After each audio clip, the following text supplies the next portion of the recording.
కేటీఆర్ గారు ఉత్తర కుమారుని మాటలు బంద్ చేయండి. మనకు ఛాలెంజ్లు వచ్చిరావు. గతంలో కూడా ఛాలెంజ్లు చేసిన సందర్భాలున్నాయి, మనం తప్పించుకోపోయినటువంటి సందర్భాలు కూడా ఉన్నాయి.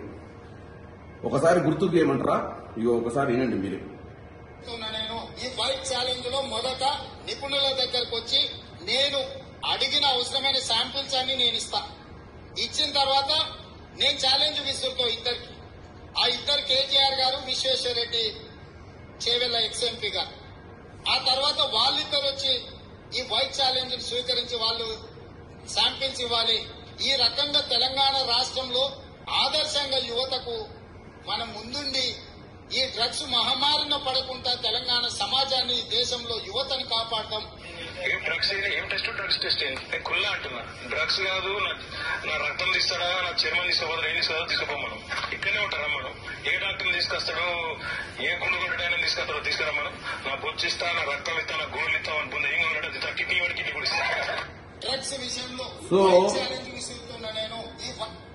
కేటీఆర్ గారు గతంలో బొచ్చిస్తా, కిడ్నీలు ఇస్తా, అన్నిస్తా అని చెప్పి తప్పించుకోకపోయినటువంటి సందర్భాలు ఉన్నాయి.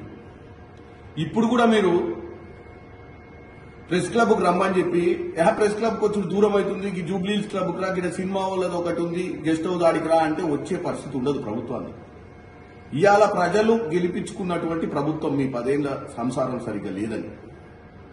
ఈ రోజు ప్రజలకు సంవత్సరన్నర పాలనలో రైతు భరోసా వచ్చిందా, రైతు రుణమాఫీ వచ్చిందా, సన్నబియ్యం తింటుర్రా, ఇంద్రం మిల్లులు వచ్చినాయా, 200 యూనిట్ల కరెంట్ వచ్చిందా, 500 రూపాయల సిలిండర్ వచ్చిందా అనేది ప్రజలు చెప్తారు.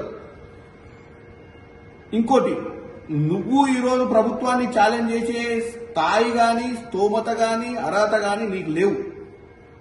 మీ నాయన ప్రతిపక్ష హోదాలో ఉండి అసెంబ్లీకి వచ్చిన దాఖలాలు లేవు.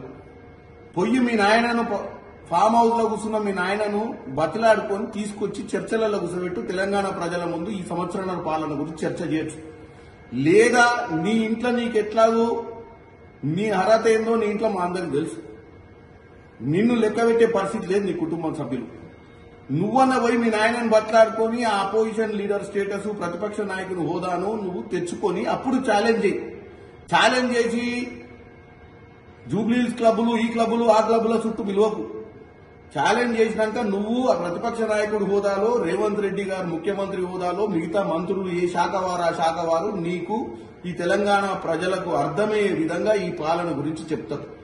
అంతే తప్ప ఈ పిచ్చి పిచ్చి మాటలు మాట్లాడకుండా